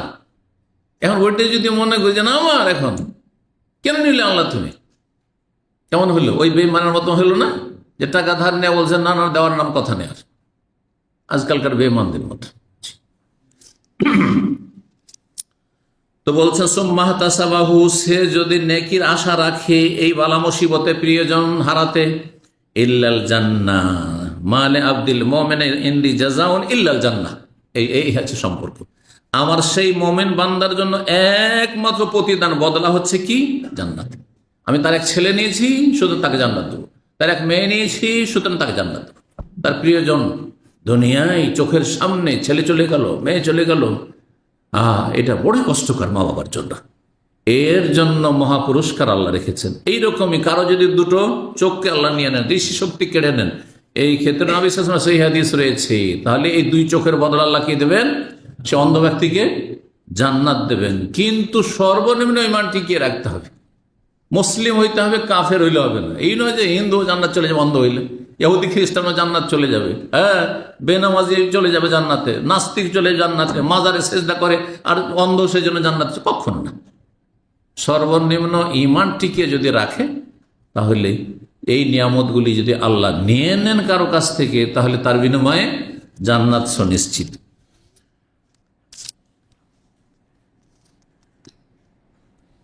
7 নম্বর অধ্যায় বাবু মায়ুজার মিন জাহরাতিদ দুনিয়া ওয়া তানাফুসু ফিহা। এই অধ্যায় হচ্ছে যে দুনিয়ার চাকচিক্য এবং তার আকর্ষণ থেকে যে সতর্ক সাবধান করা হয়েছে যে হাদিসগুলিতে, সেই হাদিসগুলির আলোচনা। দুনিয়ার চাকচিক্যতা আপনি মেতে যাবেন না, আপনি তাতে আপনি ডুবে যাবেন না। আপনি 6425 নম্বর হাদিস বর্ণনা করেছেন ইবনে শিহাব যুহরি রাহিমাহুল্লাহ, উরওয়া ইবনে জুবায়ের রাদিয়াল্লাহু তাআলা আনহুমা থেকে বলছেন তিনি যে মিসওয়ার বিন মাখরামা সাহাবী আখবর, তিনি জানিয়েছেন যে আমর বিন আওফ তিনি ছিলেন হালিফুন লিবানি আমির বিন লুয়াই। আমির বিন লুয়াই গোত্রের মিত্র ব্যক্তি ছিলেন। আরবদের মাঝে যখন বংশীয় কোনো খাতির বংশীয় রক্তের সম্পর্ক নেই, আর এদের সাথে আমাদের একটু চলাফেরার সম্পর্কের প্রয়োজন রয়েছে, একটু সাপোর্টের সহযোগিতার প্রয়োজন রয়েছে, তখন তারা মিত্রতা স্থাপন করতো, হেল্প যেটাকে বলা হইত, মিত্রতার স্থাপন করতো। যেমন আমরা ছোটকালে দেখেছি আমাদের দেশে তখন এই দোস্তি পাতানোটা খুবই ছিল। ধরেন একজন কেউ স্কুলে আছে, ওকে আপনার খুব ভালো লেগেছে, ওকে আপনার ভালো লেগেছে, মাদ্রাসাতে এগুলো খুব ছিল। একজন এসে আমাকে বলছে যে না, তোমাকে আমি দোস্ত করি, আর নিয়ে চলে গেল ওর বাড়ি, আর তারপরে লুঙ্গি কাপড় চোপড় পাঞ্জাবি দিয়ে দিল। এগুলো ছিল এককালে, খুব ছিল, বুঝছেন না? আর সেটা সারা জীবন পর্যন্ত চলতে আছে, সারা জীবন চলতে আছে। ওইগুলো এককালে খুবই বেশি ছিল। এখন পয়সার পিছনে এমন মেতেছে যে দোস্তি পাতানো লাগে না। দুনিয়ার স্বার্থ থাকলে অটোমেটিক পেতে যায়, আর স্বার্থে আঘাত লাগলে অটোমেটিক সেটা ক্যান্সেল হয়ে যায়। বাস্তবতা আমাদের এই অল্প আয়ুতে এটা দেখতে পাচ্ছি। এখন কেউ দোস্তি পাতায় নাই, কিন্তু অটোমেটিক দোস্তি পাতিয়ে যাচ্ছে। কিসে? হ্যাঁ, প্রতি সপ্তাহে নিয়ে যান ভাই, প্রত্যেক জমায় কিন্তু আপনি দূরে থাকেন, আমার এখানে খাবেন, তারপর যাবেন, দেখেন এমনিতে দোস্তি হয়ে যাচ্ছে। হ্যাঁ, তারপরে আর খাওয়া দাওয়া বন্ধ করে দেন, দেখবেন সব শেষ হয়ে গেছে। কাউকে 10,000 শুধু ধার দিয়ে দেন, যেন দোস্তি কায়েম হয়ে যাচ্ছে। তারপরে চেয়ে ফেলেন, হ্যাঁ, মুখ কালো হয়ে যাবে। আর না হয় বলেন ভাই কখন দেবেন, একটু লিখে দেন, একটা কাগজে কলম, একটা আপনার আমার ফটোকপির উপর লিখে দেন, সাথে সাথে ওর গিরগিটের মতো চেহারা পাল্টে যাবে। কথা বুঝতে পেরেছেন? এই হলো অবস্থা আজকাল। স্বার্থ ছাড়া কিছু বুঝেন আজকালকার মানুষ। ইল্লামর রাহেম আল্লাহ, সবসময় বলতে হবে, ভালো মানুষ কিছু অল্প আছে, আল্লাহ তাদের মধ্যে যেন আমাদের সামিল করে। তো এই বানু আমের বিন লুয়াই গোত্রের মিত্র ব্যক্তি ছিল কে? আমর বিন আউফ। কানা শাহেদা বাদরান, এ বদরের যুদ্ধেও শরিক হয়েছিল সশরীরে রাসূলুল্লাহর সাথে। তার মানে 313 জন যে জান্নাতের সুসংবাদ প্রাপ্ত সাহাবায়ে কেরাম, বদরি সাহাবী, তাদের একজন। আখবর, তিনি জানিয়েছেন, মানে মিসওয়ার বিন মাখরামা এর থেকে বর্ণনা করছেন কি, যে রাসূলুল্লাহ সাল্লাল্লাহু আলাইহি ওয়াসাল্লাম কি করেছিলেন? বাসা আবু উবাইদা ইবনে জাররাহ, আবু উবাইদা ইবনে জাররাহ প্রখ্যাত সাহাবী, যিনি 10 জন জান্নাতের সুসংবাদ প্রাপ্ত সাহাবায়ে কেরামদের অন্যতম একজন। 10 জনকে এক হাদিসেই জান্নাতি বলেছেন নবী সাল্লাল্লাহু আলাইহি ওয়াসাল্লাম। আবু উবাইদা ইবনে জাররাহ, তার নাম কি ছিল জানেন? হ্যাঁ, আমির ইবনুল জাররাহ। আবু উবাইদা ইবনুল জাররাহ রাদিয়াল্লাহু তাআলা আনহুকে রাসূলুল্লাহ পাঠিয়েছিলেন এলাল বাহরাইনে ইয়াতি বেজিজিয়া, সেখান থেকে যারা অমুসলিম কাফের সেখানে বাস করে তাদের থেকে জিজিয়া কর নিয়ে আসার জন্য। জিজিয়ার টাকাটা সেখান থেকে উঠিয়ে নিয়ে আসবে কালেকশন করে।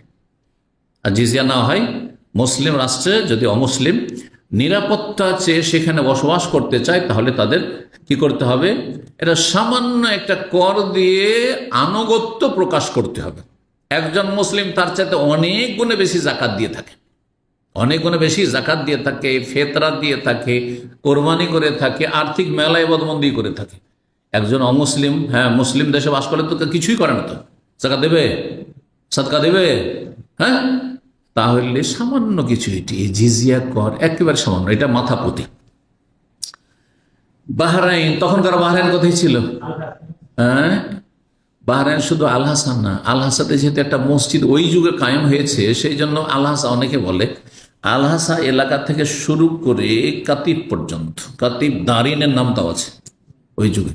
ওই যুগে কাতিব ছিল, দারিন ছিল, এগুলো এসছে আপনার সিরাতের কিতাবাতে এই নামগুলো এসেছে। দামাম ছিল না, দামাম তখন হয়তো আপনার সাগরের ভিতরে ছিল, পানির তলায় ছিল। এই দামামের বয়স 100 বছর, 100 বছর এই দামামের বয়স মোটামুটি। কিন্তু কাতিফ 1400 বছর আগে ছিল, দারিন 1400 বছর আগে ছিল। এবং আলা ইবনুল হাজরামি রাদিয়াল্লাহু তার কথা এখানে আসছে। তিনি এই এলাকার শাসক ছিলেন, গভর্নর নবী সাল্লাল্লাহু আলাইহি ওয়াসাল্লাম পক্ষ থেকে ছিলেন। তার সফর আপনার আলাসা থেকে আপনার দারিন পর্যন্ত হয়েছে, এই কথা রয়েছে সিরাতের কিতাবাদিতে। আপনাদেরকে এই জন্য জানিয়ে দিলাম, যেহেতু আপনার এই এলাকায় ঘোরাঘুরি করছেন, এই এলাকায় নবী সাল্লাল্লাহু আলাইহি ওয়াসাল্লামের জীবদ্দশায় সাহাবায়ে কেরামগণ এসেছেন। জি, তখনকার এই দ্বীপ ছোট্ট বাহরাইন, এই বাহরাইন ছিল না, এটিকে বাহরাইন বলা হইতো। হ্যাঁ, জি, জিজিয়া নিয়ে আসার জন্য। ওয়াকানা রাসূলুল্লাহ সাল্লাল্লাহু আলাইহি ওয়াসাল্লাম হুয়া সালাহ আলাল বাইন, রাসূলুল্লাহ সাল্লাল্লাহু আলাইহি ওয়াসাল্লাম বাহরাইনের অধিবাসীদের সাথে সন্ধি চুক্তি করেছিলেন। এই অঞ্চলে যারা অমুসলিম থেকে গেছিল, কলমা পড়ে, কিছু লোক কলমা পড়েছিল, মুসলিম হয়ে গেছিল, আর যারা পড়েনি তাদের সাথে সন্ধি চুক্তি হয়েছিল যে তারা কি করবে, জিজিয়া কর দিয়ে আনুগত্য প্রকাশ করবে, যাতে করে বিদ্রোহের আশঙ্কা কখন না থাকে, যে এরা ইসলামের বিরুদ্ধে লড়াই শুরু করে, এমনটা না থাকে।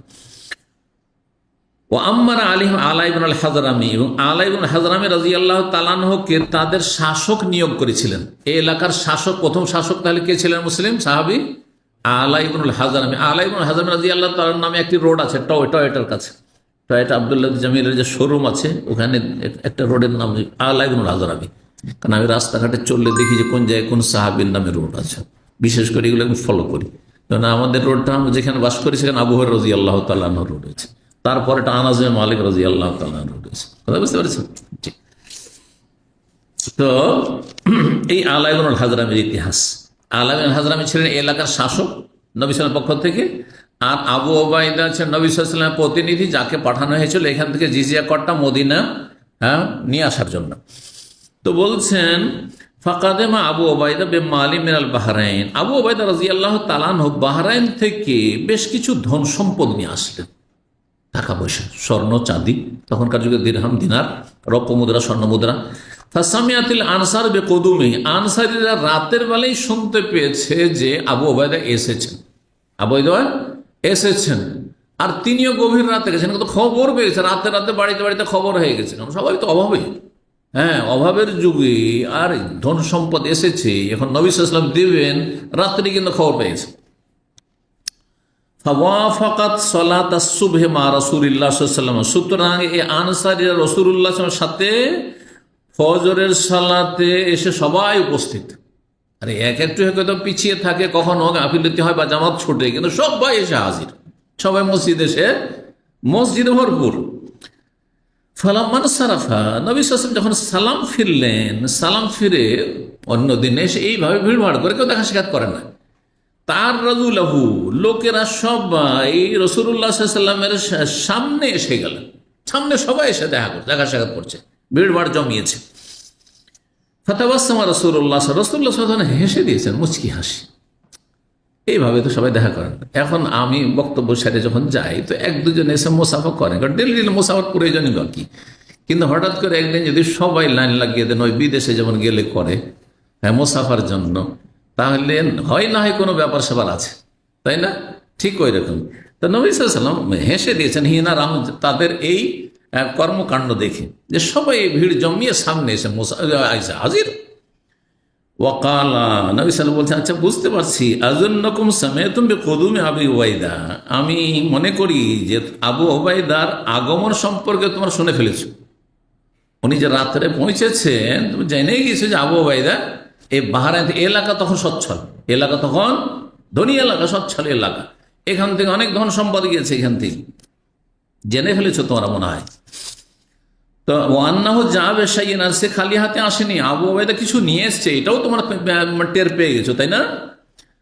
কালু, সাহাবীরা বলছে, আজাল ইয়া রাসূলুল্লাহ, হ্যাঁ, আজাল মানে নাম, হ্যাঁ অবশ্যই ইয়া রাসূলুল্লাহ, আমরা জানি, শুনতে পেয়েছি, তাই তো এসছি। কালা ফাআবশিরু, হ্যাঁ সুসংবাদ নাও, হ্যাঁ মানে তোমাদের দুশ্চিন্তা না থাকে, পাবো কি পাবো না, পাবো কি পাবো না, এটি চিন্তা করিও না। আবশিরু ফাআবশিরু, সুসংবাদ নাও। ও আম্মেলু মা ইয়াসুররকুম, আশাবাদী হও, আশা পোষণ করো এমন কিছুর যা তোমাদেরকে আনন্দিত করবে, হ্যাঁ খুশির তোমাদের জন্য কি রয়েছে, খবর রয়েছে, মানে পাবে কিছু।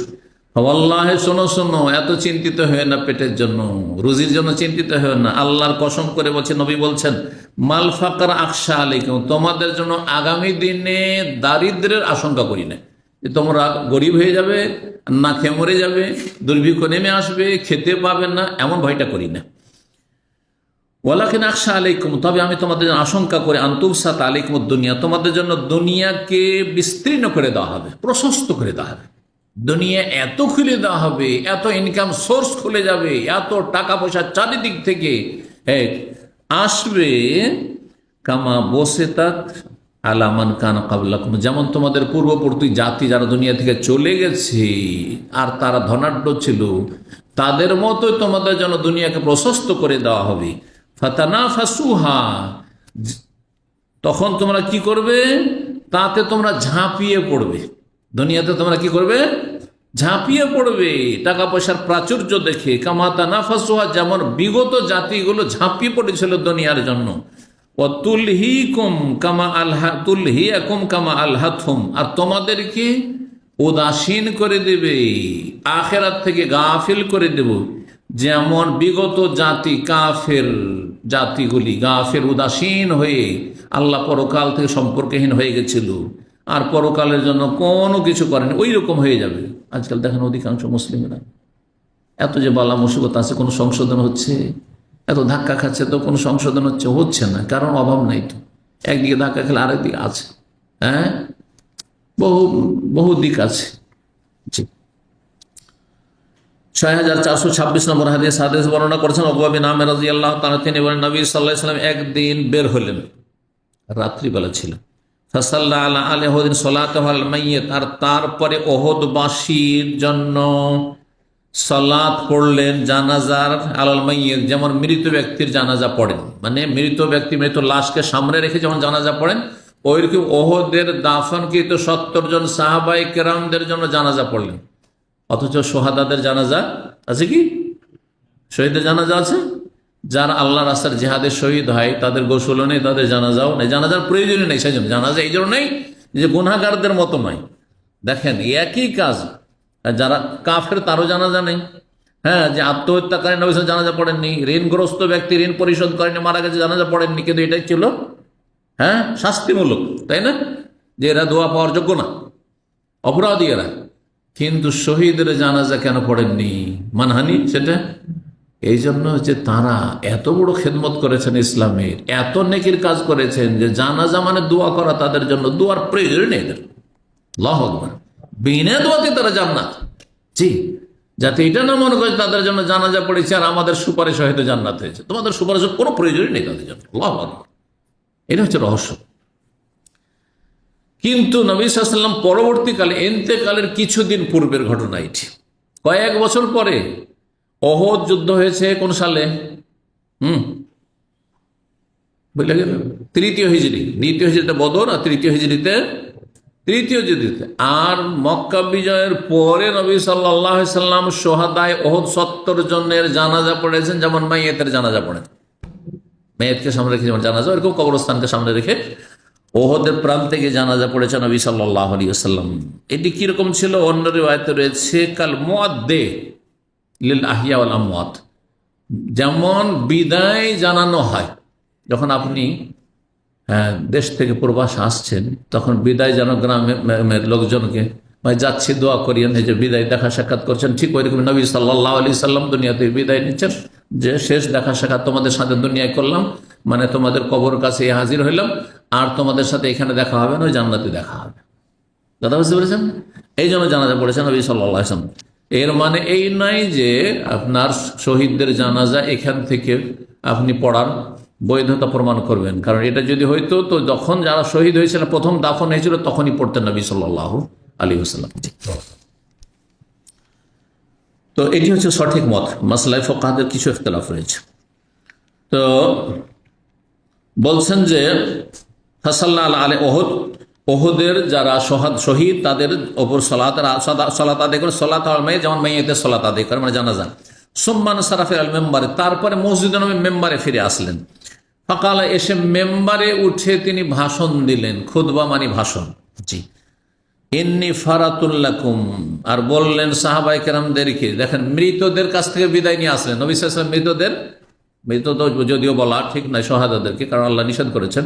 শহীদদের বলাটা ঠিক হবে এখানে, কারণ তারা শহীদ কোরআন হাদিসের আলোকে। তো সোহাদায়ে ওহদের কাছ থেকে বিদায় নিয়ে আসলেন নবী সাল্লাল্লাহু আলাইহি সাল্লাম, যে আর তোমাদের কাছে আর আসবো না কবর জিয়ারত। আর তারপরে সাহাবায়ে কেরাম যারা জীবিত আছেন তাদেরকে বিদায় জানাচ্ছেন আর বিদায় নিচ্ছেন যেন নবী সাল্লাল্লাহু আলাইহি সাল্লাম এই ভাষণে, ইন্নী ফারাতুন লাকুম, আমি তোমাদের অগ্রবর্তী, মানে তোমরা অনেকেই অধিকাংশ থেকে যাবে, আমি তোমাদের আগে আগে চলে যাচ্ছি এবং হাসরের মাঠেও আগে থাকবো, হওজে কাউসারে আমি আগে এসে উপস্থিত থাকব, জান্নাতের দরজায় আমি গিয়ে উপস্থিত থাকবো। এভাবে তোমাদের আমি অগ্রবর্তী, ওয়ানা শাহীদুন আলাইকুম, আমি তোমাদের জন্য সাক্ষী থাকবো। রসুল বলছেন আল্লাহর কাছে, ওয়াইন্নি, আর আমি শোনো, ওয়াল্লাহি, আল্লাহর কসম, আনজুর ইলা হাউজিল আন, এখন আমার হওজে কাউসার দেখতে পাচ্ছি। আল্লাহ টিভির পর্দায় যেমন সারা দুনিয়ার ছবি দেখছেন না, বিভিন্ন দেশের সারা বিশ্বের দেখছেন না, ইউটিউবে দেখতে পাচ্ছেন, গুগলে দেখতে পাচ্ছেন আপনি।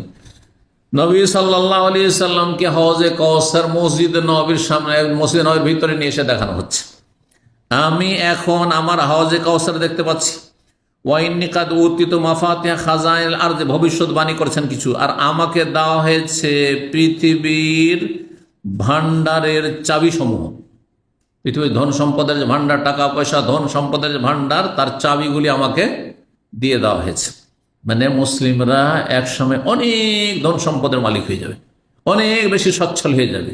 জি, আও মাফাতিহা খাজাইনিল আরদ বলেছেন, বা মাফাতিহাল আরদ, পৃথিবীর জমিনের চাবিগুলি দিয়ে দেওয়া হয়েছে আমাকে। যেই জমিনেই কি রয়েছে, সমস্ত ধন সম্পদ রয়েছে, জমিনের ওপরে আছে আর না হয় জমিনের নিচে আছে। জি, খনিতে। ওয়াইন্নি আল্লাহে, আর আমি আল্লাহর কসমকে বলছে, মা খাফা আলাইকুম আন তুশরিকু বাদি, আমি ভয় করি না হে সাহাবাগণ যে তোমরা আমার পরে শিরকে লিপ্ত হয়ে যাও, আবার মূর্তি পূজা করতে লাগবে, এই ভয় করি না। হ্যাঁ, আর সাহাবায়ে কেরামদের জন্য এইটাও ভয় করেননি যে তারা মাজার পূজা করতে লাগবে, কিন্তু পরবর্তীকালে শুরু করেছে মুসলিমেরা, মূর্তি পূজা না করলেও মাজার পূজা লিপ্ত হয়ে গেছে। তোমাদের জন্য আমি এই আশঙ্কা করি না যে আমার পরে তোমরা শিরক করতে শুরু করবে, ওয়ালাকিন্নী আখাফু, তবে আমি ভয় পাচ্ছি, আলাইকুম, তোমাদের জন্য, আন তানাফাসু ফিহা, তোমরা দুনিয়া নিয়ে মেতে উঠবে, দুনিয়ায় তোমরা প্রতিযোগিতা শুরু করে দেবে যে কে কত বেশি পয়সা হয়ে যায়, কে কত বেশি ধন সম্পদ সঞ্চয় করতে পারে। সাহাবায়ে কেরামদের জামানাতে কিছু কিছু শুরু হয়েছিল, আর তারপরে ধীরে ধীরে শুরু হয়েছে। সেই দিকে সতর্ক সাবধান করেছেন সে বিষয়টির ক্ষেত্রে। এখানে আজকের আলোচনা শেষ করি। ওয়াজাযাকুমুল্লাহ খাইর।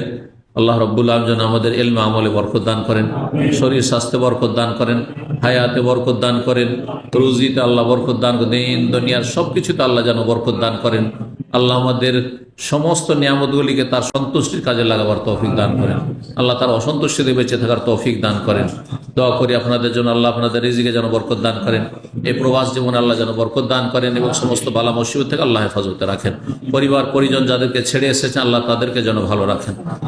ওয়া সাল্লাল্লাহু ওয়া সাল্লাম আলা নবিয়িনা মুহাম্মদ ওয়া আলা আলিহি ওয়া সাহবিহি।